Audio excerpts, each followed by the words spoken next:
the Chicago Botanic Garden in the Lavin Plant Evaluation Garden. And joining us today is Richard Hockey, who is the plant evaluator.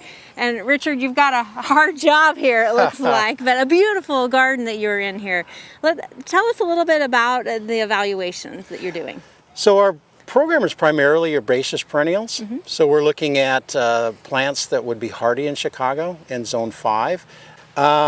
And so what we're doing is we're evaluating these plants for 4 years, minimum of 4 years, to see how well they do in the conditions they're growing in. And you've got a lot of plants that we recognize in Oklahoma and use as perennials. Tell us a few that you're trialing. Well, one of our big trials this year are the we're calling them tender salvias or tender sages. They're actually perennial plants where they would grow and live through winter. A lot of them are perennials for us in Oklahoma. For us, they're not hardy in the winter, although that was a hope for our trial that some of them would be.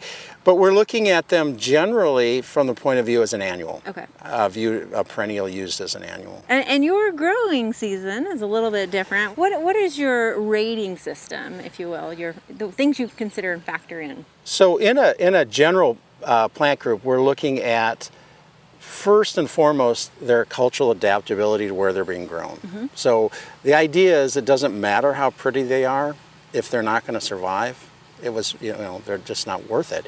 So how adaptable they are to the conditions. So in this case, full sun, pH of 7.5, fairly well-drained soil. And then second, disease and pest issues, looking at what they might encounter. Winter hardiness, which for us isn't just about cold hardiness, it's about their adaptability to all the vagaries of winter, too much snow, not enough snow, frost heaving, all winter wetness, right. that really amazing warm-up we love in January, what that does to it. And then last but not least, what they look like. What's their ornamental appeal? So in that case, we're looking at flower color, bloom period, foliage quality, habit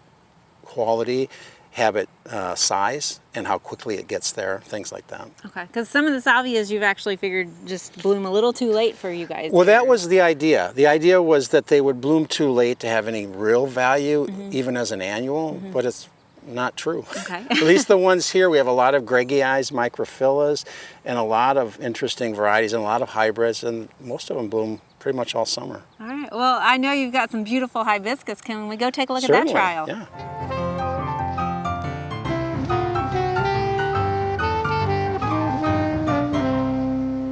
So Richard, I know one of our favorites is the hardy hibiscus, and you've been trialing this for a while?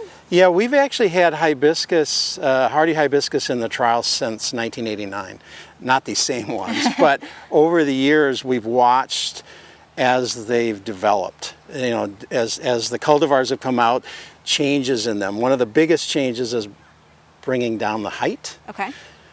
Another is the many more that feature the cut leaf as well as the purple foliage. Right. So you get into where you see the deeply divided leaf versus the simple leaf that is more traditional of the species. Yeah.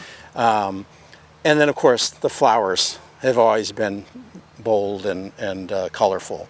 So I think that's what we've seen over the years. And then the other addition that we've seen over the years is rather than tall plants with flowers just on their top, we have these flowers produced over the entire plant. So the whole plant is covered with flowers, or at least has a ability to have flowers all over it. That's the one thing you'll see with these plants. You can't measure a hibiscus like you would, say, a rudbeckia. Okay. The flowers aren't all open at the same time. There's never a full bloom that's just solid, although that's pretty good. But whereas a rudbeckia, the whole plant will be domed with flowers. So you can't compare them the same. Okay. So we still look at flower production, the potential, as well as the percent that's open at any given time. Yeah, how many flowers you've got coming on and right. how long that season and how long, might yes, be. And that's what we're looking at. Okay. And then we're also looking with these how cleanly they fall. And some of the older cultivars, they tend to fall and hang on to the plant. Sometimes they rest, and there's one resting, but they'll stick on. They kind of look like wet tissue paper, especially the white ones. But these are cleaner. They fall cleaner. So I think that's been a nice. And the calyx is even kind of decorative. Yes. I think it looks a little like the Linton Rose almost. It certainly does. Yeah, I like that. I like the fact that on the underside, and early on in the bud stage, you see the bracts, which are interesting. Oh yeah. I pretty much like it at all stages, and you know you certainly can't beat this. So which one is this one that we've got here? This is Midnight Marvel, Okay. which is one of my favorites. I'm drawn to anything dark red, dark purple. If there's a dark purple one here, please someone introduce a dark purple. I'd be really into it. I like the dark red. I like the fact that it's not quite dinner plate sized. It's a little smaller, and that's because it's cupped.